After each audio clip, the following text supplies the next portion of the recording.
All right, now that we understand what the event is about, in other words, an annual sales meeting, how many people are going to be there, we understand who's going to be in the audience, what I typically like to do is ask some additional questions. Here's one of the things I ask for all the time. Without fail, I always ask, Mr. Customer, can you give me 3 to 5 key messages that you would like me to deliver from the front of the room? Get the idea? Give me 3 to 5 key messages that you would like me to deliver from the front of the room. Now, if you're doing a sales presentation and you're coming in to see a customer, you can apply this principle. You can just talk to your champion, the person who's bringing you into the company, and say, what are 3 to 5 things they'd like to hear? See, it applies whether you're doing a keynote or a presentation. So they typically give me 3 to 5 key messages they want me to drive home. Now, this is important because they basically told me what they wanted, which means I got their commitment that if I embed those messages in the keynote, they're pretty much going to be a satisfied customer if I pull it off.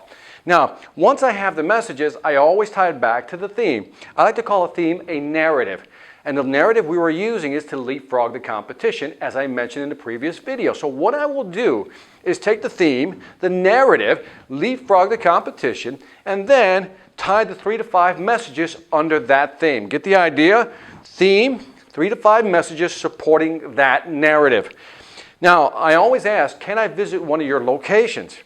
A couple of weeks ago, I was hired by an RV company, recreational vehicles, and what I asked is, can I visit one of your locations? And it was spectacular because I got to walk in, talk to the sales manager. He walked me around the facility, and I got to understand their business even more, which means that the presentation I'll be giving in January is going to be really powerful because I get their business now.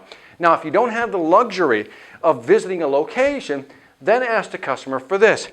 Can I talk to 1 or 2 of your key players?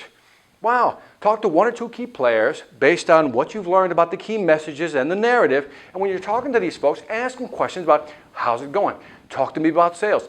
Talk to me about areas of improvement. Where could we get better? Get the idea? You're looking for information, G2, to use in your presentation. So now you understand the audience, the size of the audience. Now you're prepared because you have this information. Let's move on to the next video and see what the next step is in presenting to this audience. Here we go.